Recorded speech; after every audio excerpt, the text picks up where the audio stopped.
பொன்னியின் செல்வன் என்ற பெயர் கேட்கும்போது அது ஒரு புத்தகத்தின் பெயராக மட்டுமில்லை, அது ஒரு காலத்தின் வாசனை.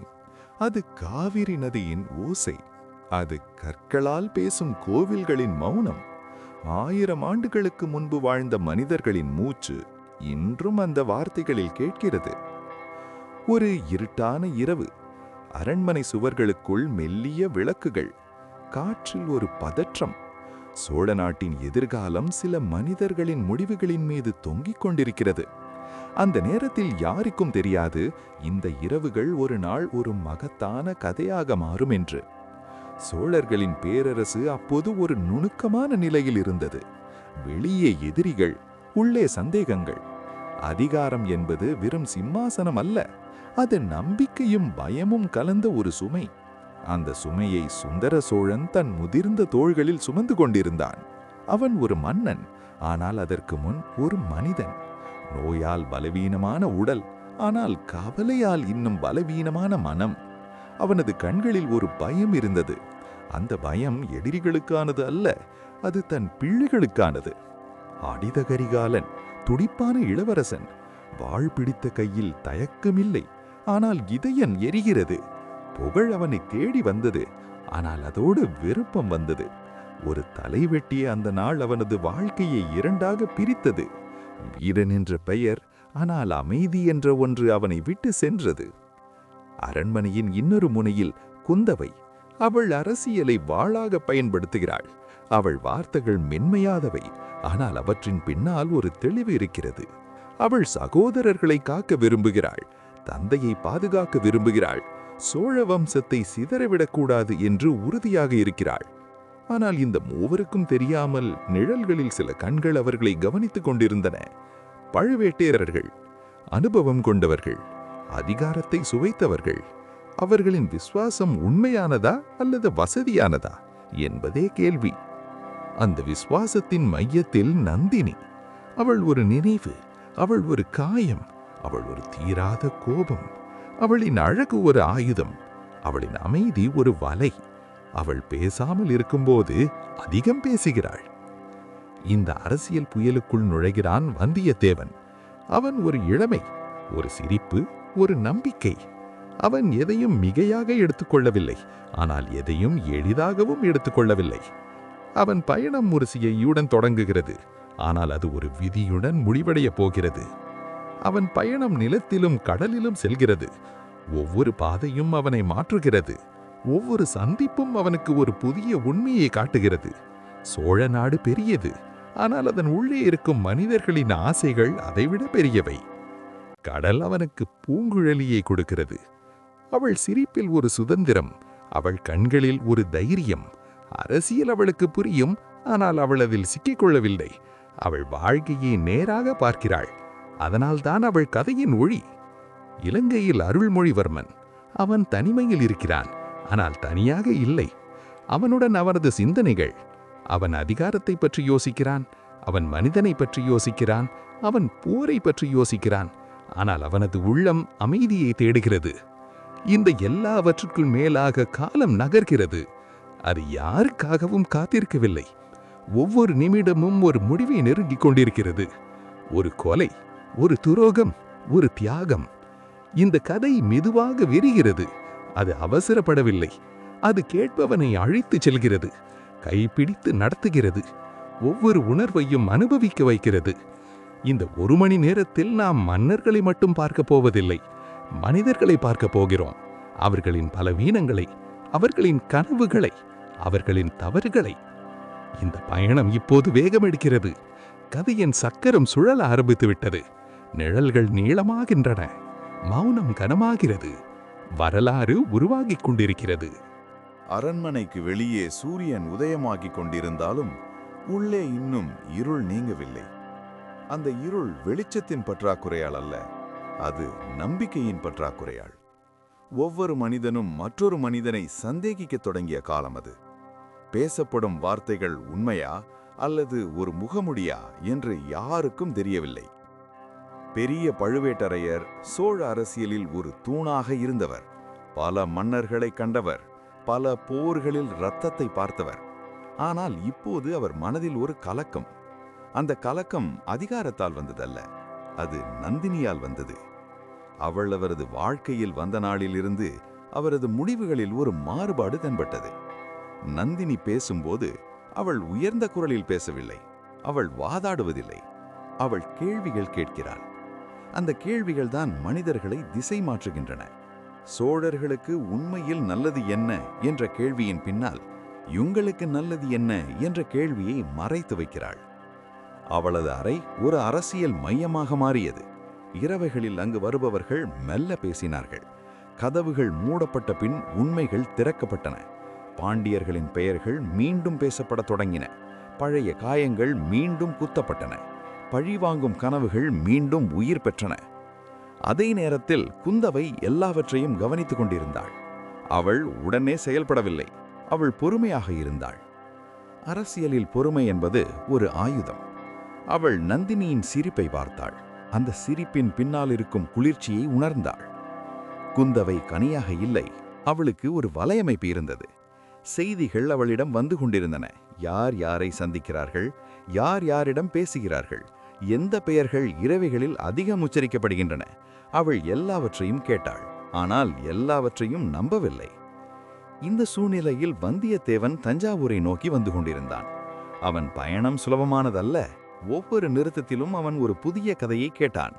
சோழ நாடு வெளியில் அமைதியாக தெரிந்தாலும் உள்ளே ஒரு புயல் உருவாகி கொண்டிருக்கிறது என்பதை அவன் உணர்ந்தான்.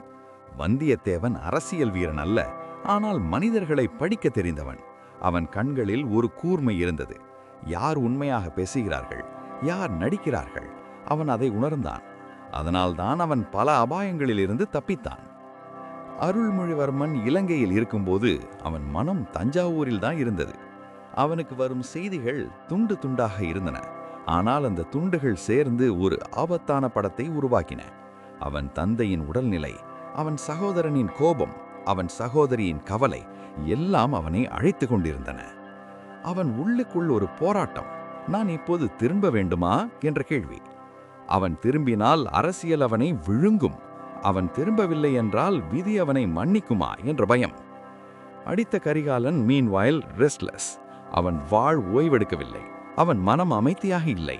அவன் நந்தினியின் பெயரை மறக்க முயற்சிக்கிறான், ஆனால் அந்த பெயர் அவனை விடமறிக்கிறது. காதலும் வெறுப்பும் கலந்து அவனை ஒரு விளிம்புக்கு தள்ளுகின்றன. இந்த நிலையில்தான் சதி வேகமடைகிறது. இது ஒரு நாள் அல்லது ஒரு வாரத்தில் நடப்பதல்ல. இது மெதுவாக, அமைதியாக, நச்சு போல பரவுகிறது. ஒருவர் மற்றொருவரை பயன்படுத்துகிறார்கள். உண்மை மறைக்கப்படுகிறது, பொய் அலங்கரிக்கப்படுகிறது.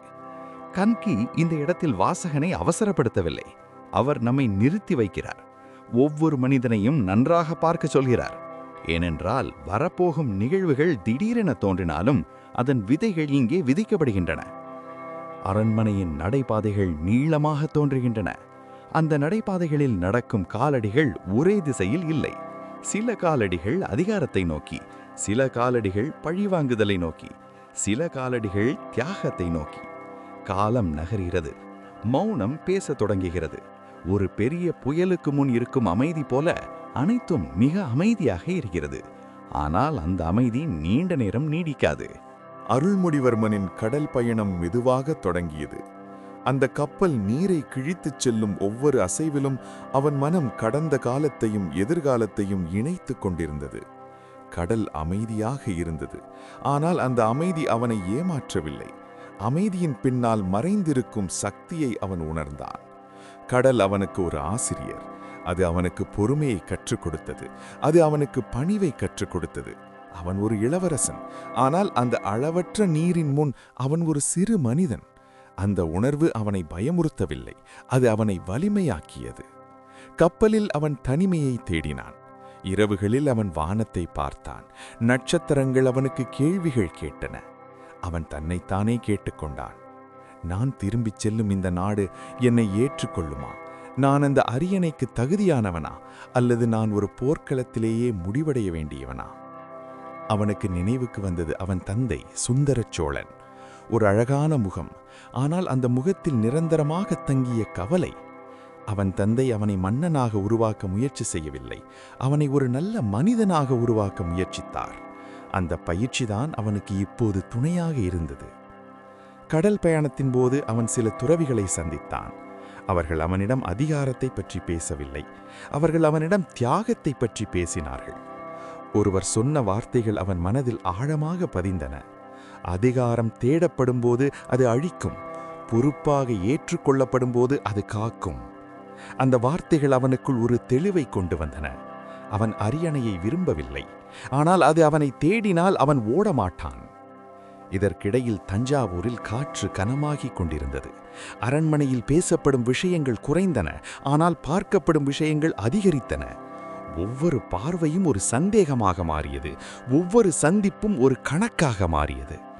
பெரிய பழுவேட்டரையர் தனது நிலையை உறுதிப்படுத்த முயற்சி செய்தார். அவர் தனது விசுவாசத்தை வெளிப்படுத்தினார். ஆனால் அதே நேரத்தில் அவர் தனது பாதுகாப்பையும் உறுதி செய்து கொண்டார். அவருக்கு தெரியாமல் அவரது பெயர் பல இடங்களில் பல விதமாக உச்சரிக்கப்படத் தொடங்கியது. நந்தினி இந்த அனைத்தையும் கவனித்துக் கொண்டிருந்தாள். அவள் எதையும் அவசரப்படுத்தவில்லை. அவளுக்கு நேரம் தேவைப்பட்டது. அந்த நேரத்தை அவள் பொறுமையாக சேகரித்தாள். அவளது கண்களில் ஒரு நம்பிக்கை இருந்தது, இந்த முறை சோழர்கள் தப்ப முடியாது என்று. குந்தவை அமைதியாக இருந்தாள். ஆனால் அவள் உள்ளம் மிகச் சுறுசுறுப்பாக இருந்தது. அவள் வந்தியத்தேவனை அனுப்பினாள். அவள் செய்திகளை பரிமாறினாள். அவள் தன் சகோதரன் திரும்பும் செய்தியை எதிர்பார்த்தாள். அந்த செய்திதான் அவளுக்கு ஒரு பலம். ஆதித்த கரிகாலன் மீன்வயல் எல்லாவற்றிலிருந்தும் விலக முயற்சித்தான். அவன் வேட்டைக்குச் சென்றான், அவன் பயிற்சி செய்தான். ஆனால் அவன் மனம் அவனை விட்டு விலகவில்லை. அவன் தன் கோபத்தை அடக்க முயற்சித்தான். ஆனால் அந்த கோபம் அவனுக்குள் குதித்துக் கொண்டிருந்தது. ஒரு நாள் அவன் தனிமையாக அமர்ந்திருந்தபோது அவன் உணர்ந்தான், அவன் சுற்றிலும் வலை நெருங்கிக் கொண்டிருக்கிறது. ஆனால் அவன் அதிலிருந்து தப்பிக்க முயற்சி செய்யவில்லை. அவன் நேருக்கு நேர் சந்திக்க தயாராக இருந்தான். அது அவனது இயல்பு. கப்பல் கரையை நெருங்கியது.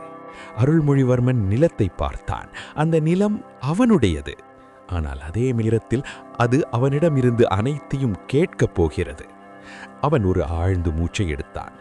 இந்த நிலத்தில் அவன் ஒரு புதிய மனிதனாக காலடி எடுக்கப் போகிறான் என்பதை அவன் உணர்ந்தான்.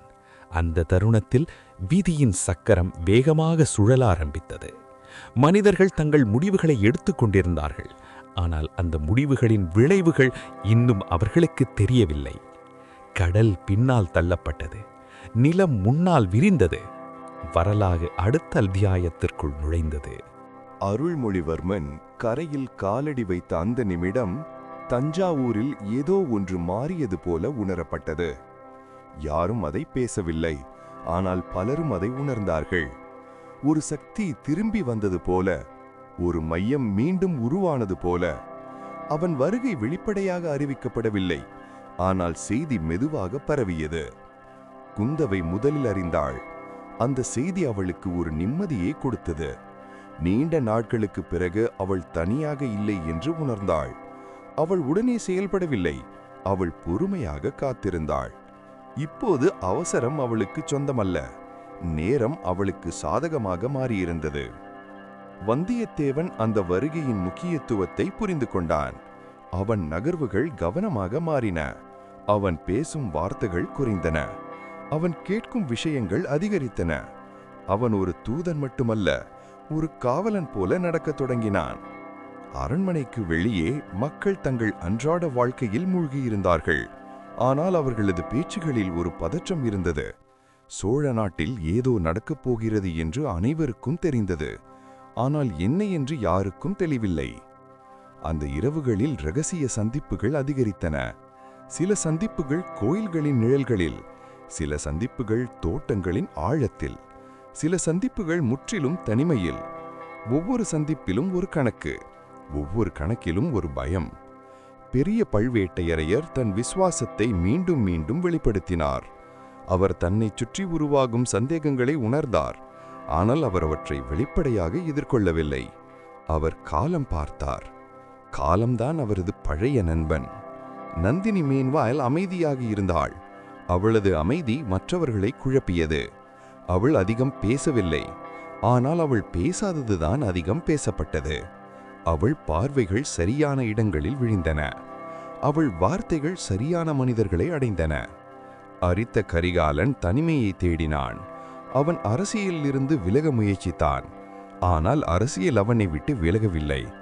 அவன் பெயர் எல்லா திட்டங்களிலும் இருந்தது. அவன் இருப்பே ஒரு தடையாகவும் ஒரு வாய்ப்பாகவும் இருந்தது. ஒரு நாள் மாலை அவன் ஒரு அழைப்பை பெற்றான். அந்த அழைப்பு வெளிப்படையானதல்ல, ஆனால் அதன் அர்த்தம் அவனுக்கு புரிந்தது. அது ஒரு சந்திப்பு, அது ஒரு முடிவு, அது ஒரு விளிம்பு. அதே நேரத்தில் அருள்மொழிவர்மன் தன் தந்தையை சந்தித்தான். அந்த சந்திப்பு அமைதியானது. வார்த்தைகள் குறைந்தன, பார்வைகள் அதிகம் பேசின. சுந்தர சோழன் தன் மகனின் முகத்தை நீண்ட நேரம் பார்த்தார். அந்த பார்வையில் பெருமையும் பயமும் கலந்திருந்தன. அருள்மொழிவர்மன் எதையும் வாக்குறுதி அளிக்கவில்லை. அவன் எதையும் கோரவில்லை. அவன் அங்கே இருந்தான். அது போதுமானதாக இருந்தது. அந்த இருப்பே பலருக்கு ஒரு எச்சரிக்கை. குந்தவை அவனை தனியாக சந்தித்தாள். அவள் அவனிடம் அரசியலை பற்றி பேசவில்லை. அவள் அவனிடம் மனிதர்களை பற்றி பேசினாள். யாரை நம்பலாம், யாரை கவனிக்க வேண்டும், யாரிடம் அமைதியாக இருக்க வேண்டும். அந்த உரையாடல் அவனை ஆயுதப்படுத்தியது. நகரம் ஒரு மூச்சை பிடித்துக் கொண்டிருந்தது. எல்லாம் ஒரு இரவுக்காக காத்திருந்தது. அந்த இரவு சாதாரணமானதல்ல.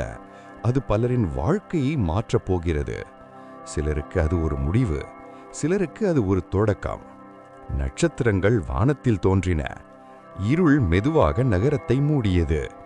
கதவுகள் மூடப்பட்டன. விளக்குகள் மங்கின. மனிதர்களின் இதயங்கள் வேகமாக துடித்தன. இந்த இரவு முடிந்த பிறகு எதுவும் முந்தையபடி இருக்காது. அருள்மொழிவர்மன் கரையில் காலடி வைத்த அந்த நிமிடம் தஞ்சாவூரில் ஏதோ ஒன்று மாறியது போல உணரப்பட்டது. யாரும் அதை பேசவில்லை, ஆனால் பலரும் அதை உணர்ந்தார்கள்.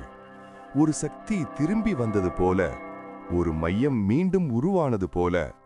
அவன் வருகை வெளிப்படையாக அறிவிக்கப்படவில்லை, ஆனால் செய்தி மெதுவாக பரவியது. குந்தவை முதலில் அறிந்தாள். அந்த செய்தி அவளுக்கு ஒரு நிம்மதியை கொடுத்தது. நீண்ட நாட்களுக்கு பிறகு அவள் தனியாக இல்லை என்று உணர்ந்தாள்.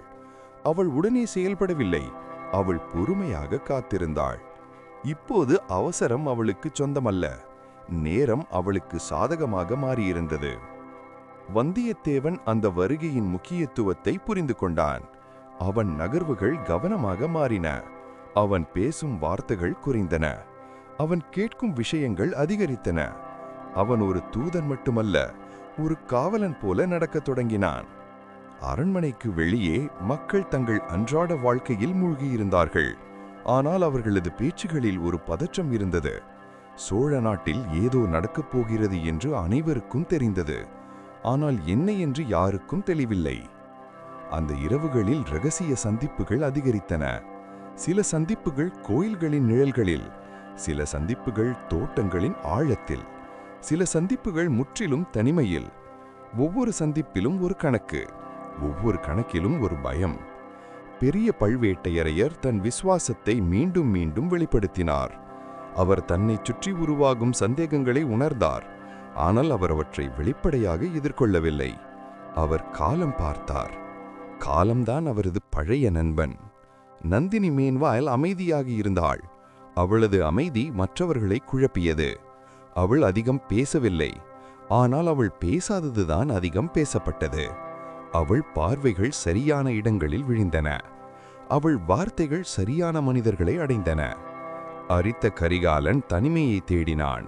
அவன் அரசியலிலிருந்து விலக முயற்சித்தான். ஆனால் அரசியல் அவனை விட்டு விலகவில்லை. அவன் பெயர் எல்லா திட்டங்களிலும் இருந்தது. அவன் இருப்பே ஒரு தடையாகவும் ஒரு வாய்ப்பாகவும் இருந்தது. ஒரு நாள் மாலை அவன் ஒரு அழைப்பை பெற்றான். அந்த அழைப்பு வெளிப்படையானதல்ல, ஆனால் அதன் அர்த்தம் அவனுக்கு புரிந்தது. அது ஒரு சந்திப்பு, அது ஒரு முடிவு, அது ஒரு விளிம்பு.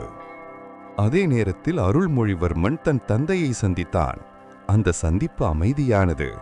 வார்த்தைகள் குறைந்தன, பார்வைகள் அதிகம் பேசின. சுந்தர சோழன் தன் மகனின் முகத்தை நீண்ட நேரம் பார்த்தார். அந்த பார்வையில் பெருமையும் பயமும் கலந்திருந்தன. அருள்மொழிவர்மன் எதையும் வாக்குறுதி அளிக்கவில்லை. அவன் எதையும் கோரவில்லை. அவன் அங்கே இருந்தான். அது போதுமானதாக இருந்தது. அந்த இருப்பே பலருக்கு ஒரு எச்சரிக்கை. குந்தவை அவனை தனியாக சந்தித்தாள். அவள் அவனிடம் அரசியலை பற்றி பேசவில்லை. அவள் அவனிடம் மனிதர்களை பற்றி பேசினாள். யாரை நம்பலாம், யாரை கவனிக்க வேண்டும், யாரிடம் அமைதியாக இருக்க வேண்டும். அந்த உரையாடல் அவனை ஆயுதப்படுத்தியது. நகரம் ஒரு மூச்சை பிடித்துக் கொண்டிருந்தது. எல்லாம் ஒரு இரவுக்காக காத்திருந்தது. அந்த இரவு சாதாரணமானதல்ல. அது பலரின் வாழ்க்கையை மாற்றப் போகிறது. சிலருக்கு அது ஒரு முடிவு, சிலருக்கு அது ஒரு தொடக்கம். நட்சத்திரங்கள் வானத்தில் தோன்றின. இருள் மெதுவாக நகரத்தை மூடியது. கதவுகள் மூடப்பட்டன. விளக்குகள் மங்கின. மனிதர்களின் இதயங்கள் வேகமாக துடித்தன. இந்த இரவு முடிந்த பிறகு எதுவும் முந்தையபடி இருக்காது. அந்த இரவு தஞ்சாவூரின் மீது மெதுவாக இறங்கியது. வழக்கத்தை விட இருள் கனமாக இருந்தது. காற்றில் ஒரு சுமை இருந்தது. அதிலிரும் இரவின் சுமை அல்ல, அது முடிவுகளின் சுமை. ஒவ்வொரு மனிதனும் அந்த இரவுக்கு ஒரு முகத்துடன் வந்தான். ஆனால் சிலர் அந்த இரவுக்குப் பிறகு வேறு முகத்துடன் வெளியேறப் போகிறார்கள். அடித்த கரிகாலன் தனியாக நடந்தான். அவனுக்கு காவலர்கள் தேவையில்லை என்று அவன் நினைத்தான். அவன் எப்போதும் அப்படித்தான். ஆபத்தை நேருக்கு நேர் சந்திக்க விரும்புபவன். அவன் மனதில் குழப்பமில்லை, ஆனால் அவன் உள்ளம் கொந்தளித்துக் கொண்டிருந்தது. அவன் எதையோ எதிர்பார்த்தான். அது சந்திப்பா, சண்டையா அல்லது முடிவா என்று அவனுக்கே தெரியவில்லை. அரண்மனையின் நிழல்கள் நீளமாக இருந்தன. ஒவ்வொரு தூணும் ஒரு சாட்சியாக நின்றது. சுவர்கள் எல்லாவற்றையும் பார்த்திருந்தன, ஆனால் எதையும் சொல்லவில்லை. அந்த மௌனம்தான் பயமூட்டியது. அந்த இடத்தில் நந்தினி இருந்தாள். அவள் தோற்றம் அமைதியாக இருந்தது. அவளது முகத்தில் எந்த உணர்ச்சியும் வெளிப்படவில்லை. ஆனால் அவள் கண்களில் ஒரு தீர்மானம் இருந்தது. இந்த சந்திப்பு பல ஆண்டுகளாக அவள் மனதில் நடந்து கொண்டிருந்தது. இப்போது அது உண்மையாக மாறப்போகிறது. அவர்கள் பேசினார்கள். ஆனால் வார்த்தைகள் பழையவை அல்ல. அவை காயங்களை திறந்தன. அவை பழைய காதலை நினைவூட்டின. அவை பழைய வெறுப்பை எழுப்பின. அடித்த கரிகாலன் கோபப்பட்டான். நந்தினி சிரித்தாள். அந்த சிரிப்பு அவனை இன்னும் கோபப்படுத்தியது. அவள் உண்மைகளை சொன்னாள். அவள் வலிகளை சொன்னாள். அவள் பழிவாங்கும் எண்ணத்தை மறைக்கவில்லை. அவள் கண்ணீர் சிந்தவில்லை. அவள் தன்னை பாதிக்கப்பட்டவளாக காட்டவில்லை. அவள் தன்னை தீர்மானித்தவளாக காட்டினாள். அந்த உரையாடல் ஒரு முடிவை நோக்கிச் சென்றது. ஆனால் அந்த முடிவு அவர்களால் எழுதப்படவில்லை. இருளிலிருந்து சிலர் நகர்ந்தார்கள். காலடிகள் கேட்கப்பட்டன. வாள்களின் மினுக்கு தெரிந்தது. அந்த நிமிடம்தான் எல்லாம் நடந்தது. ஒரு சத்தம், ஒரு குழப்பம், ஒரு போராட்டம். யார் யாரை தாக்கினார்கள், யார் யாரை காப்பாற்ற முயன்றார்கள், அனைத்தும் ஒரே நேரத்தில் நடந்தது போல இருந்தது. அடித்த கரிகாலன் கீழே விழுந்தான். அவன் கண்களில் ஆச்சரியம் இருந்தது, பயமில்லை. அவன் தன் வாழ்க்கையின் முடிவை உணர்ந்தான். அவன் ஒரு மூச்சை எடுத்தான். அந்த மூச்சு அவனது கடைசி மூச்சாக மாறியது. இருள் இன்னும் கனமானது. நந்தினியின் முகம் உறைந்தது. இது அவள் எதிர்பார்த்த முடிவா அல்லது விதி அவளை மீறிச் சென்றதா என்ற கேள்வி அவள் உள்ளத்தில் எழுந்தது. ஆனால் அதற்கு பதில் கிடைக்கவில்லை. அரண்மனையில் அலறல்கள் எழுந்தன. செய்தி மின்னல் வேகத்தில் பரவியது. சோழர்களின் இளவரசன் இல்லை. அந்த ஒரு உண்மை அனைத்தையும் மாற்றியது. குந்தவை அந்த செய்தியை கேட்டபோது அவள் அசையவில்லை. அவள் அழவில்லை. அவள் உடைந்தாள். ஆனால் உள்ளுக்குள் அவள் அந்த உடைச்சலை வெளியே காட்டவில்லை. அவளுக்கு இப்போது துக்கம் அனுபவிக்க முடியாது என்பதை அவள் புரிந்து கொண்டாள். அவளுக்கு வேலை இருந்தது. அருள்மொழிவர்மன் அந்த இரவின் முடிவை அறிந்தபோது அவன் நீண்ட நேரம் பேசவில்லை. அவன் கண்களை மூடினான். அவன் தன் சகோதரனின் முகத்தை நினைத்தான். அவன் தன் உள்ளத்தில் ஒரு கனத்தை உணர்ந்தான். அந்த கனத்தை இனி அவன் தாங்கியே ஆக வேண்டும். இந்த இரவு ஒரு மனிதனின் மரணத்தை மட்டும் கொண்டு வரவில்லை. அது ஒரு காலத்தின் முடிவை கொண்டு வந்தது. அது ஒரு புதிய காலத்தின் தொடக்கத்தையும் கொண்டு வந்தது. மனிதர்கள் தங்கள் செயலை செய்தார்கள். ஆனால் விதி தனது வேலையை முடித்துவிட்டது. விடியல் வரப்போகிறது. ஆனால் அந்த விடியல் இனி முந்தையபடி இருக்காது. விடியல் தஞ்சாவூரின் மீது மெதுவாக விழுந்தது. ஆனால் அந்த ஒளி மகிழ்ச்சியை கொண்டு வரவில்லை. அது உண்மையை கொண்டு வந்தது. இரவு மறைத்த அனைத்தையும் காலை வெளிச்சம் வெளிப்படுத்தியது. அரண்மனை வளாகத்தில் மனிதர்கள் நடமாடினார்கள். ஆனால் அவர்களின் முகங்களில் உயிரில்லை. எல்லோரும் ஒரு உண்மையைச் சுற்றியே நகர்ந்தார்கள். அடித்த கரிகாலன் இல்லை. அந்த வார்த்தைகள் எளிதாகச் சொல்ல முடியாதவை. சோழர்களின் வீரன், மக்களின் நம்பிக்கை, அரியணையின் வாரிசு, எல்லாம் ஒரே இரவில் முடிந்துவிட்டது. அந்த இழப்பு தனிப்பட்டதல்ல, அது ஒரு பேரரசின் இழப்பு. சுந்தர சோழன் அந்த செய்தியை முழுமையாக உணரவில்லை. அவர் கேட்டார், மீண்டும் கேட்டார், பின்னர் மௌனமானார். அந்த மௌனம் பல வார்த்தைகளை விட கனமானது. ஒரு தந்தையாக அவர் முறிந்தார், ஒரு மன்னனாக அவர் இன்னும் உட்கார வேண்டியிருந்தது. அந்த இரு நிலைகளுக்குமிடையில் அவர் சிக்கிக் கொண்டார். குந்தவை துக்கத்தை பின்னுக்கு தள்ளினாள். அவளுக்கு அந்த உரிமை இருந்தும் அவள் அதை பயன்படுத்தவில்லை. அவள் பார்த்தாள், கேட்டாள், கணக்கிட்டாள். இப்போது சோழ நாட்டில் ஒரு வெற்றிடம் உருவாகிவிட்டது. அந்த வெற்றிடத்தை யார் நிரப்பப் போகிறார்கள் என்பதுதான் முக்கியம். அந்த வெற்றிடம் அபாயகரமானது. அது அதிகாரத்திற்கான ஆசையை தூண்டும், பழைய சதிகளை உயிர்ப்பிக்கும், வெளி எதிரிகளுக்கு வாய்ப்பு தரும். குந்தவை அதை அறிந்திருந்தாள். அதனால்தான் அவள் வேகமாக செயல்பட்டாள். அரண்மனையில் ஆலோசனைகள் நடந்தன. வார்த்தைகள் கவனமாக தேர்ந்தெடுக்கப்பட்டன. யாரும் அவசரமாக எதையும் சொல்லவில்லை. ஆனால் ஒவ்வொருவரும் தங்கள் மனதில் ஒரு பெயரை வைத்திருந்தார்கள். அந்த பெயர் எல்லோரிடமும் ஒரே மாதிரி இல்லை. பெரிய பழுவேட்டரையர் தன்னை பாதுகாப்பதில் கவனம் செலுத்தினார். அவரைச் சுற்றி சந்தேகங்கள் அதிகரித்தன. அவர் வெளிப்படையாக எதையும் மறுக்கவில்லை. ஆனால் அவர் அதிகம் பேசவும் இல்லை.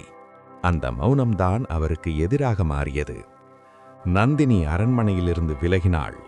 அவள் முகத்தில் வெற்றியின் மகிழ்ச்சி இல்லை, தோல்வியின் வருத்தமும் இல்லை. அவள் செய்தது முடிந்தது போல அவள் தோன்றினாள். ஆனால் அவளது உள்ளத்தில் என்ன நடந்தது என்பதை யாரும் அறியவில்லை. அவள் தன் பழியை தீர்த்தாளா, அல்லது ஒரு பெரிய வெற்றிடத்தில் தனியாக நிற்கிறாளா என்ற கேள்வி மட்டும் மிச்சமாயிற்று. அருள்மொழிவர்மன் இந்த அனைத்தையும் ஒரு பார்வையாளராக பார்த்தான். அவன் பேசவில்லை, அவன் முன் வரவில்லை. ஆனால் அவன் இருப்பே பலரை அமைதியாக்கியது. இப்போது சோழ நாட்டின் கண்கள் அவனை நோக்கி திரும்பின. அவன் விரும்பினாலும் விரும்பாவிட்டாலும். அவனுக்குள் ஒரு போராட்டம் நடந்தது. அவன் தன் சகோதரனின் மரணத்தை இன்னும் ஏற்கவில்லை. அந்த துக்கத்தின் நடுவே அவன் மீது சுமத்தப்படும் பொறுப்பு அவனை நெகிழ வைத்தது. அவன் மன்னனாக வேண்டுமென்று நினைக்கவில்லை. ஆனால் அவன் தப்பிக்கவும் முடியவில்லை. குந்தவை அவனை அணுகினாள். அவள் அவனை கட்டாயப்படுத்தவில்லை. அவள் அவனிடம் ஒரு கேள்வி கேட்டாள். சோழ நாடு உன்னை தேடினால் நீ என்ன செய்வாய்? அந்த கேள்வி அவனை நீண்ட நேரம் மௌனமாக வைத்தது. அவன் பதில் சொல்லவில்லை. ஆனால் அவன் அந்த இரவு தூங்கவில்லை. அவன் நினைத்தான், தன் தந்தையை, தன் சகோதரனை, தன் மக்களை. அவன் தன் வாழ்க்கை இனி அவனுடையது மட்டுமல்ல என்பதை புரிந்து கொண்டான். அடுத்த நாள் அவன் ஒரு முடிவை எடுத்தான். அது அதிகாரத்திற்கான முடிவல்ல, அது கடமைக்கான முடிவு. அவன் முன் வந்தான், ஆனால் தலைகுனிந்து, தன்னை உயர்த்திக் கொள்ள அல்ல, மற்றவர்களை காக்க. அந்த முடிவுதான் வரலாற்றின் திசையை மாற்றியது. சோழ நாடு ஒரு புதிய காலத்திற்கு அடியெடுத்து வைத்தது. அந்த காலம் எளிதானதல்ல, ஆனால் அது வலிமையானது. இன்னும் சோதனைகள் இருக்கின்றன, இன்னும் எதிரிகள் இருக்கின்றனர், இன்னும் கேள்விகள் விடைபெறவில்லை. ஆனால் ஒரு விஷயம் தெளிவானது, சோழர்கள் வீழ்ச்சியடையவில்லை, அவர்கள் மாறிக்கொண்டிருக்கிறார்கள். இந்த பயணம் இன்னும் முடிவடையவில்லை. இது ஒரு முடிவல்ல, இது ஒரு புதிய தொடக்கம். அருள்மொழிவர்மன் முன்வந்த நாள் அது ஒரு அதிகார அறிவிப்பாக இல்லை, அது ஒரு அமைதியான ஒப்புதலாக இருந்தது. அவன் தன்னை உயர்த்தி காட்டவில்லை. அவன் தன் தோள்களில் விழுந்த சுமையை உணர்ந்தான். அந்த சுமை கனமானது, ஆனால் அவன் அதை தள்ளவில்லை. அவன் அதை ஏற்றுக்கொண்டான். அரண்மனையில் நிகழ்ந்த நிகழ்வுகள் மெதுவாக மாறின. வார்த்தைகளின் சத்தம் குறைந்தது, பார்வைகளின் தீவிரம் அதிகரித்தது. யார் எதை சொன்னாலும், யார் எதை நினைத்தாலும் இப்போது ஒரு மையம் உருவாகிக் கொண்டிருந்தது. அந்த மையம் அருள்மொழிவர்மன். அவனது நடை மாற்றமடைந்தது. அவனது குரல் உயரவில்லை, ஆனால் அதில் ஒரு உறுதி வந்தது. அவன் ஆலோசனைகள் கேட்டான், ஆனால் அவன் முடிவுகளை அவனே எடுத்தான். அவன் உணர்ச்சியால் அல்ல, சிந்தனையால் நகர்ந்தான். அதுதான் பலரை ஆச்சரியப்படுத்தியது. சுந்தர சோழன் தன் இளைய மகனை பார்த்தபோது அவன் கண்களில் ஒரு நிம்மதி தோன்றியது. அவன் இதயம் இன்னும் துக்கத்தில் இருந்தாலும் அவன் மனம் ஓரளவு அமைதியடைந்தது. சோழ வம்சம் பாதுகாப்பாக இருக்கலாம் என்ற நம்பிக்கை அவனுக்குள் வேரூன்றியது. அருள்மொழிவர்மன் முதலில் செய்தது அதிகாரத்தை பற்றியதல்ல. அவன் நீதியை பற்றி கேட்டான். அவன் படைகளை பற்றி கேட்டான். அவன் மக்களின் நிலையை பற்றி கேட்டான். அந்த கேள்விகள்தான் அவனை மற்றவர்களிலிருந்து வேறுபடுத்தின. அவன் பெரிய பழுவேட்டரையரை நேரில் சந்தித்தான். அந்த சந்திப்பு சுமூகமாக இல்லை, ஆனால் அது வெளிப்படையானது. பழைய குற்றச்சாட்டுகள் பேசப்படவில்லை, ஆனால் பழைய சந்தேகங்கள் மறைக்கப்படவும் இல்லை. அந்த உரையாடலில் ஒரு விஷயம் தெளிவானது: பழைய விளையாட்டுகள் இனி தொடராது. நந்தினியின் பெயர் இப்போது குறைவாக பேசப்பட்டது. அவள் அரண்மனையின் மையத்தில் இல்லை, ஆனால் அவள் நினைவு இன்னும் பலரின் மனதில் இருந்தது. அவள் ஒரு பெண் மட்டுமல்ல, அவள் ஒரு காலத்தின் பிரதிபலிப்பு. அந்த காலம் மெதுவாக மறைந்து கொண்டிருந்தது. வந்தியத்தேவன் அருள்மொழிவர்மனுக்கு அருகில் இருந்தான், ஆனால் அவன் தன்னை உயர்த்தி கொள்ளவில்லை. அவன் பார்த்தான், அவன் கேட்டான், அவன் தேவையான நேரத்தில் மட்டும் பேசினான். அவன் நட்பு அரசியலை விட வலிமையானது. குந்தவை தன் சகோதரனை பார்த்தாள். அவள் அவனிடம் பெருமையாக பேசவில்லை. அவள் அவனை சோதித்தாள். அவள் அவனை கேள்வி கேட்டாள். அவள் அவனை தடுத்தாள். அவள் அவனை வழிநடத்தினாள். அந்த உறவுதான் அவனை உறுதியாக்கியது. அரண்மனையில் ஒரு புதிய ஒழுங்கு உருவாகிக் கொண்டிருந்தது. அது பயத்தின் மீது கட்டப்பட்ட ஒழுங்கு அல்ல, அது மரியாதையின் மீது கட்டப்பட்ட ஒழுங்கு. அந்த மாற்றம் மெதுவாக நடந்தது, ஆனால் அது ஆழமாக நடந்தது. மக்கள் இதை உணரத் தொடங்கினார்கள். அவர்கள் புதிய மன்னனை பார்த்தார்கள், ஆனால் அவர்கள் ஒரு ஆடம்பரத்தை காணவில்லை. அவர்கள் ஒரு மனிதனை கண்டார்கள். அந்த மனிதனில் அவர்கள் தங்களை கண்டார்கள். அருள்மொழிவர்மன் தன் முடிசூட்டலை அவசரப்படுத்தவில்லை. அவனுக்கு சடங்குகள் முக்கியமில்லை, அவனுக்கு பொறுப்பு முக்கியம். ஆனால் சோழநாடு ஒரு சின்னத்தை எதிர்பார்த்தது, ஒரு அடையாளத்தை எதிர்பார்த்தது. அந்த நாளும் வந்தது. கோயில்களின் மணிகள் முழங்கின, மக்கள் கூடியார்கள். ஆனால் அந்த நிகழ்வு ஒரு கொண்டாட்டமாக இல்லாமல் ஒரு உறுதிமொழியாக இருந்தது. அருள்மொழிவர்மன் தலை குனிந்து நின்றான். அவன் முடியை சூடினான், ஆனால் அவன் பார்வை நிலத்தை நோக்கியது. அந்த தருணத்தில் அவன் இனி ஒரு இளவரசன் அல்ல, அவன் ஒரு பொறுப்பின் வடிவம். அவன் ஒரு காலத்தின் தொடக்கம். அவன் ராஜராஜ சோழனாகிக் கொண்டிருந்தான். ஆனால் அந்த பெயர் இன்னும் அவன் வாழ்க்கையை முழுமையாக பெறவில்லை. அந்த பெயருக்குள் இன்னும் ஒரு பயணம் இருக்கிறது. ராஜராஜ சோழன் என்ற பெயர் அதிகாரத்தின் சின்னமாக உருவாகவில்லை. அது முதலில் ஒரு எண்ணமாக உருவானது. அந்த எண்ணம் வலிமையை காட்டுவதல்ல, நிலைத்தன்மையை உருவாக்குவது. பயத்தை விதைப்பதல்ல, நம்பிக்கையை வளர்ப்பது. அந்த எண்ணம்தான் அவனது ஆட்சியின் அடித்தளம். முடிசூட்டலுக்குப் பிறகும் ராஜராஜன் உடனே போர்களைத் தொடங்கவில்லை. அவன் வரைபடங்களை பார்த்தான். அவன் மனிதர்களை பார்த்தான். அவன் நாட்டின் வலிகளை புரிந்து கொண்டான். சோழ நாடு பல ஆண்டுகளாக சண்டைகளால் சோர்ந்திருந்தது. அவன் முதலில் அந்த சோர்வை குணப்படுத்த விரும்பினான். அவன் படைத்தலைவர்களுடன் பேசினான். ஆனால் அவன் அவர்களை உசுப்பேற்றவில்லை. அவன் அவர்களை அமைதியாக வைத்தான். எப்போது வாளை எடுக்க வேண்டும், எப்போது வாளை உறையில் வைத்திருக்க வேண்டும் என்பதை கற்றுக் கொடுத்தான். அந்த நிதானம்தான் அவனது மிகப்பெரிய ஆயுதம். அவன் நிர்வாகத்தை சீரமைத்தான். வரி வசூல் என்பது தண்டனை அல்ல என்பதை அவன் புரிந்து கொண்டான். அது ஒழுங்காக இருந்தால்தான் ஆட்சி நீடிக்கும். அவன் அதிகாரிகளை மாற்றினான். சிலரை உயர்த்தினான், சிலரை ஒதுக்கினான். ஆனால் எவரையும் அவமானப்படுத்தவில்லை. அந்த மரியாதைதான் அவனுக்கு விசுவாசத்தை கொடுத்தது. குந்தவை அவனுக்கு ஒரு கண்ணாடியாக இருந்தாள். அவள் அவனது முடிவுகளை கேள்வி கேட்டாள். அவள் அவனது பார்வையை விரிவாக்கினாள். அவள் அவனை மக்களின் பக்கம் திருப்பினாள். அரசியல் ஒரு விளையாட்டல்ல, அது ஒரு பொறுப்பு என்பதை அவள் அவனுக்கு மீண்டும் மீண்டும் நினைவூட்டினாள். வந்தியத்தேவன் ராஜராஜனின் பயணத்தில் ஒரு நிழல் போல இருந்தான்.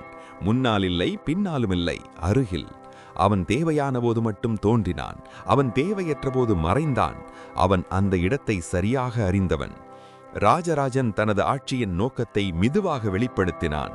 அது எல்லைகளை விரிவுபடுத்த வேண்டும் என்ற ஆசை அல்ல, அது பாதுகாப்பை உறுதி செய்ய வேண்டும் என்ற தேவை.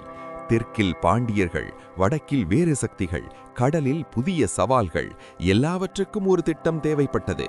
அவன் கடல் படையை நோக்கி கவனம் திருப்பினான். கடல் அவனுக்கு ஒரு நினைவாக மட்டுமில்லை, அது ஒரு வாய்ப்பாக மாறியது. வணிகம், பாதுகாப்பு, தொடர்பு. அவன் கடலை ஒரு சாலையாக பார்த்தான். அந்த பார்வைதான் சோழர்களை ஒரு நில அரசிலிருந்து ஒரு கடல் சக்தியாக மாற்றப் போகிறது. அவன் கோவில்களை கட்டினான். ஆனால் அவை வெறும் வழிபாட்டு இடங்கள் அல்ல, அவை நிர்வாக மையங்கள், பொருளாதார மையங்கள், கலாச்சார மையங்கள். கற்களால் பேசும் அரசியல்.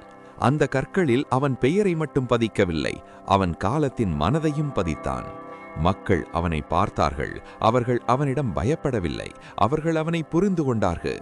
அவன் பேசும் மொழி எளிமையானது, அவன் கேட்கும் கேள்விகள் நேர்மையானவை, அவன் தீர்ப்புகள் கடுமையானவை, ஆனால் அவை நியாயமானவை. அவனது ஆட்சியில் பழைய காயங்கள் முழுமையாக மறையவில்லை, ஆனால் அவை புதிய காயங்களாக மாறவில்லை. அதுவே ஒரு பெரிய வெற்றி. அரசியல் முழுமையாக சுத்தமாக இல்லை, ஆனால் அது முற்றிலும் விஷமாகவும் இல்லை. ராஜராஜன் சில இரவுகளில் தனியாக அமர்ந்தான். அவன் நினைத்தான் தன் சகோதரனை, தன் தந்தையை, நந்தினியை. அவன் வாழ்க்கையில் வந்த மனிதர்கள் அவனை இந்த இடத்திற்கு கொண்டு வந்தார்கள். அவன் அந்த உண்மையை மறக்கவில்லை. அவன் தன் பெயரை வரலாற்றில் எழுத முயற்சிக்கவில்லை. அவன் தன் கடமையை செய்தான். ஆனால் வரலாறு அவன் பெயரை தானாகவே எழுதத் தொடங்கியது. இந்த கட்டத்தில் சோழர்கள் மீண்டும் எழுந்தார்கள். ஆனால் அது ஒரு வெடிப்பாக இல்லை, அது ஒரு உறுதியான எழுச்சி, மெதுவானது, ஆனால் தடுக்க முடியாதது. ஒரு மனிதன் மன்னனாக மாறினான். ஒரு மன்னன் சக்கரவர்த்தியாக மாற தயாராகிக் கொண்டிருந்தான். ஆனால் அந்த மாற்றத்தின் விலை இன்னும் முழுமையாக செலுத்தப்படவில்லை. ராஜராஜ சோழனின் மனதில் ஒரு கனவு உருவாகிக் கொண்டிருந்தது. அது ஒரு போர்க்கனவல்ல, அது ஒரு கட்டுமான கனவு. காலத்தை வெல்ல வேண்டும் என்ற கனவு. மனிதன் இறந்தாலும் அவன் சிந்தனை உயிருடன் இருக்க வேண்டும் என்ற கனவு. அந்த கனவின் வடிவம்தான் பிரகதீஸ்வரர் கோயில். அவன் அந்த கோயிலை ஒரு வழிபாட்டு இடமாக மட்டும் பார்க்கவில்லை, அவன் அதை ஒரு அறிவிப்பாக பார்த்தான். சோழர்கள் யார் என்பதை உலகத்திற்குச் சொல்லும் ஒரு குரலாக பார்த்தான். கற்களால் பேசும் ஒரு வரலாறு, 1000 ஆண்டுகள் கழித்தும் கேட்கும் ஒரு மௌனம். கோயிலின் ஒவ்வொரு கல்லும் ஒரு கணக்குடன் தேர்ந்தெடுக்கப்பட்டது. ஒவ்வொரு அளவும் ஒரு பொருளுடன் அமைக்கப்பட்டது. இது ஒரு அரசனின் ஆடம்பரம் அல்ல, இது ஒரு தலைமுறைக்கு அளிக்கும் பொறுப்பு. ராஜராஜன் அதை அறிந்திருந்தான். அதனால்தான் அவன் வேலைக்கு நேரம் கொடுத்தான், அவசரம் காட்டவில்லை. அவன் சிற்பிகளை அழைத்தான், பொறியாளர்களை அழைத்தான், கலைஞர்களை அழைத்தான். ஆனால் அவன் அவர்களுக்கு கட்டளை கொடுக்கவில்லை. அவன் அவர்களிடம் கேட்டான், எப்படி காலத்தை தாண்டும் ஒரு வடிவத்தை உருவாக்குவது என்று. அந்த கேள்விதான் அந்த கோயிலின் ஆன்மா. கோயில் எழுந்து கொண்டிருக்கும் போது ராஜராஜன் வெளியே போர்களையும் நடத்தினான். அவன் எல்லைகளை விரிவுபடுத்தினான். அவன் கடற்படையை அனுப்பினான். சோழர்களின் பெயர் கடலை தாண்டி கேட்டது. ஆனால் அவன் மனம் எப்போதும் தஞ்சாவூரில் இருந்தது, அந்த உயர்ந்து கொண்டிருக்கும் கோபுரத்தில் இருந்தது. அவன் வெற்றிகளை கொண்டாடவில்லை, அவன் தோல்விகளை மறைக்கவில்லை. அவன் அனைத்தையும் கல்வெட்டுகளில் பதிவு செய்தான், நல்லதையும் தவறையும். அந்த நேர்மைதான் அவனை மற்ற அரசர்களிலிருந்து வேறுபடுத்தியது. அவன் வரலாற்றை அலங்கரிக்கவில்லை, அவன் அதை விட்டுச் சென்றான். குந்தவை அந்த பயணத்தின் முழு சாட்சியாக இருந்தாள். அவள் தன் சகோதரனை ஒரு மன்னனாக மட்டும் பார்க்கவில்லை, அவள் அவனை ஒரு மனிதனாக பார்த்தாள். அவன் சோர்ந்த நாட்களில் அவள் அருகில் இருந்தாள், அவன் உறுதியாக இருந்த நாட்களில் அவள் பின்னால் நின்றாள். அந்த உறவுதான் சோழ ஆட்சியின் மறைந்த தூண். வந்தியத்தேவன் வயதாகிக் கொண்டிருந்தது, ஆனால் அவன் கண்களிலிருந்த சிரிப்பு மாறவில்லை. அவன் ஒரு வரலாற்றின் உள்ளே நடந்து வந்த மனிதன். அவன் அந்த வரலாற்றை எழுதவில்லை, ஆனால் அவன் அதை உயிருடன் பார்த்தான். அது அவனுக்கு போதுமானது. ராஜராஜன் சில இரவுகளில் கோயிலின் கட்டுமானத்தை தனியாக பார்த்தான். விளக்குகளின் ஒளியில் உயர்ந்து நிற்கும் அந்த கற்கள் அவனிடம் பேசின. அவன் கேள்வி கேட்டான், இந்த கற்கள் என்ன சொல்லப் போகின்றன? அவை என்னை நினைவில் வைத்துக் கொள்ளுமா அல்லது என் காலத்தை நினைவில் வைத்துக் கொள்ளுமா? அந்த கேள்விக்கு அவன் பதில் தேடவில்லை, அவன் அதை விட்டுவிட்டான். காலம்தான் அந்த பதிலை சொல்லும் என்று அவன் நம்பினான். 1000 ஆண்டுகள் கழித்து நாம் அந்த கோயிலின் முன் நின்றிருக்கிறோம். ராஜராஜன் இல்லை, அவனது படைகள் இல்லை, அவனது அரசியல் இல்லை, ஆனால் அவனது கனவு இன்னும் நிற்கிறது. கல்லில், நிழலில், மௌனத்தில். பொன்னியின் செல்வன் என்ற கதை இங்கே ஒரு வட்டத்தை முடிக்கிறது. ஒரு குழந்தை காவேரியில் விழுந்தான், ஒரு மனிதன் எழுந்தான், ஒரு மன்னன் உருவானான், ஒரு சக்கரவர்த்தி காலத்தை தாண்டினான். இந்த கதை ஒரு முடிவல்ல, இது ஒரு நினைவூட்டல். அதிகாரம் தற்காலிகம், வாழ் மங்கும், பெயர்கள் மறையும். ஆனால் நோக்கம் தூய்மையானதாக இருந்தால் அது காலத்தை வெல்லும். இந்த 1 மணி நேர பயணம் இங்கே நிறைவடைகிறது. ஆனால் அந்த கதை நிறைவடைவதில்லை. அது ஒவ்வொரு முறை கேட்கும் போதும் புதிதாகத் தொடங்குகிறது. ராஜராஜ சோழனின் மனதில் ஒரு கனவு உருவாகிக் கொண்டிருந்தது. அது ஒரு போர்க்கனவல்ல, அது ஒரு கட்டுமான கனவு. காலத்தை வெல்ல வேண்டும் என்ற கனவு. மனிதன் இறந்தாலும் அவன் சிந்தனை உயிருடன் இருக்க வேண்டும் என்ற கனவு. அந்த கனவின் வடிவம்தான் பிரகதீஸ்வரர் கோயில். அவன் அந்த கோயிலை ஒரு வழிபாட்டு இடமாக மட்டும் பார்க்கவில்லை, அவன் அதை ஒரு அறிவிப்பாக பார்த்தான்.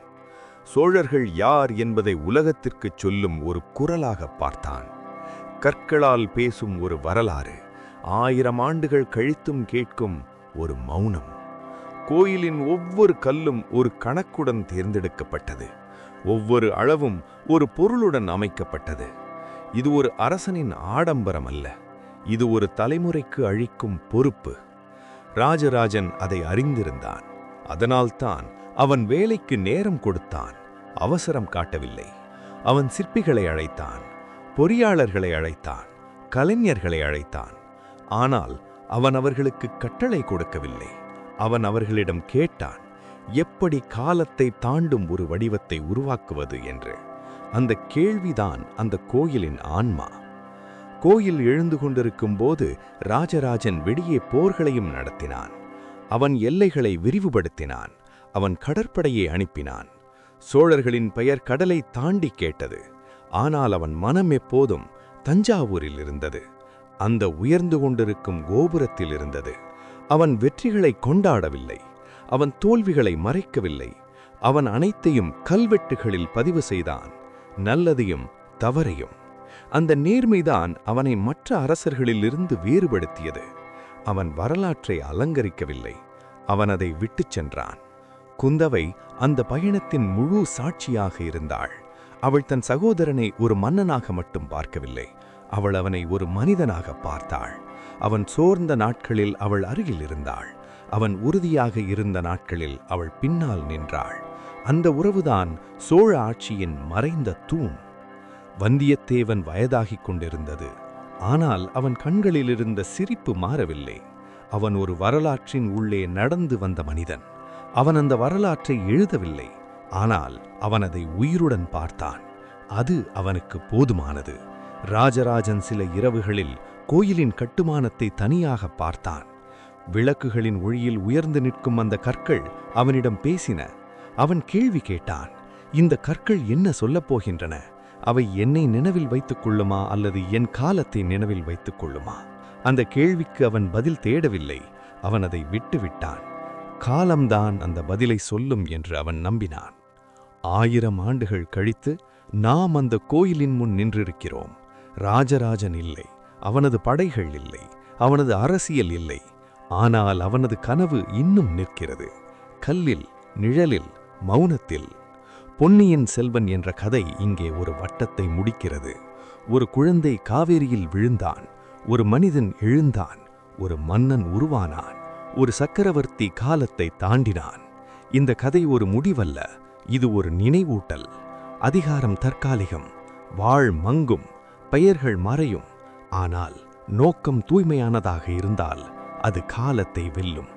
ராஜராஜ சோழனின் ஆட்சி நிலை பெறத் தொடங்கிய காலம். அது வெற்றிகளால் மட்டும் அளக்கப்படவில்லை, அது அமைதியால் அளக்கப்பட்டது. பல ஆண்டுகளாக போரையும் குழப்பத்தையும் பார்த்த மக்கள் முதன்முறையாக ஒரு நிம்மதியை உணரத் தொடங்கினார்கள். அந்த நிம்மதி சத்தமாக இல்லை, அது மென்மையானது, ஆனால் ஆழமானது. நகரங்களின் வீதிகளில் வணிகம் மீண்டும் உயிர் பெற்றது. பயணிகள் அச்சமின்றி பயணித்தார்கள். விவசாயிகள் எதிர்காலத்தை பற்றி யோசிக்கத் தொடங்கினார்கள்.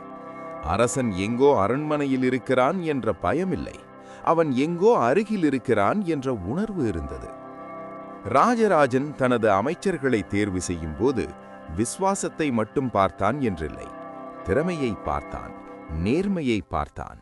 அவர்களது கடந்த காலத்தை விட அவர்கள் செய்யப்போகும் பணியை முக்கியமாக கருதினான். அந்த அணுகுமுறை பலருக்கு புதிதாக இருந்தது. அவன் நீதிமன்றங்களில் தலையிடவில்லை, ஆனால் அவன் நீதியை கவனித்தான். ஒரு ஏழை நீதிக்காக காத்திருந்தால் அது அரசனின் தோல்வி என்று அவன் நம்பினான். அந்த எண்ணம்தான் பல மாற்றங்களை கொண்டு வந்தது. அவனது ஆட்சியில் கல்வெட்டுகள் அதிகரித்தன. அந்த கல்வெட்டுகள் வெறும் புகழ்ச்சிகள் அல்ல, அவை நிர்வாக ஆவணங்கள். யார் என்ன செய்தார்கள், யார் என்ன கொடுத்தார்கள், யார் என்ன பெற்றார்கள், அனைத்தும் கல்லில் பதிக்கப்பட்டது. பொய் சொல்ல இடமில்லாத ஒரு முறையாக அது மாறியது. குந்தவை இந்த மாற்றங்களை அமைதியாக பார்த்தாள். அவள் இந்த ஆட்சியின் வெளிப்படையான முகம் அல்ல, ஆனால் அதன் முதுகெலும்பு. அவள் பெண்களின் நிலையை பற்றி பேசினாள். அவள் கோயில்களில் பெண்களுக்கு இடம் கிடைக்கச் செய்தாள். அவள் அரசியலில் பெண்கள் குரல் கேட்கப்பட வேண்டும் என்று உறுதியாக நம்பினாள். ராஜராஜன் அவளை தடுத்ததில்லை, அவன் அவளை பயன்படுத்தவும் இல்லை. அவன் அவளை ஒரு சக்தியாக மதித்தான். அந்த மதிப்புதான் சோழ அரசியலில் ஒரு புதிய அத்தியாயத்தை எழுதி கொண்டிருந்தது. அவனது இராணுவம் மெதுவாக மறுசீரமைக்கப்பட்டது. ஒழுக்கம் முக்கியமாக்கப்பட்டது. கொள்ளை தடுக்கப்பட்டது. வீரன் என்பது கொள்ளுபவன் மட்டுமல்ல, காப்பவன் என்றும் அவன் சொல்லிக் கொடுத்தான். சில இரவுகளில் ராஜராஜன் தனியாக அமர்ந்திருந்தான். அவன் நினைத்தான், இந்த அமைதி நீடிக்குமா அல்லது இது ஒரு இடைவெளியா? அவன் அறிந்திருந்தான், அதிகாரம் ஒருபோதும் முழுமையாக அமைதியாக இருப்பதில்லை. ஆனால் அவன் முயற்சி செய்தான். அவன் ஆட்சி முழுமையடையவில்லை, ஆனால் அது திசை பெற்றது. அந்த திசைதான் முக்கியம். காலம் நகர்ந்தது. ராஜராஜ சோழனின் பெயர் எல்லைகளை தாண்டி பேசப்படத் தொடங்கியது. அது பயத்தால் அல்ல, அது மதிப்பால். மற்ற அரசர்கள் அவனை ஒரு எதிரியாக மட்டும் பார்க்கவில்லை, அவர்கள் அவனை ஒரு சக்தியாக பார்த்தார்கள். அந்த வேறுபாடுதான் அரசியலில் பெரும் மாற்றத்தை ஏற்படுத்தியது. அவன் மேற்கொண்ட போர்கள் குறைவானவை, ஆனால் அவை தீர்மானமானவை. அவன் நீண்ட காலம் போரில் சிக்கிக்கொள்ளவில்லை. அவன் விரைவாக முடிவுகளை எடுத்தான், விரைவாக முடித்தான். அவன் மனிதர்களின் உயிரை கணக்கில் எடுத்தான். கடற்படை இப்போது சோழர்களின் அடையாளமாக மாறியது. கப்பல்கள் கடலை வெட்டி சென்றன.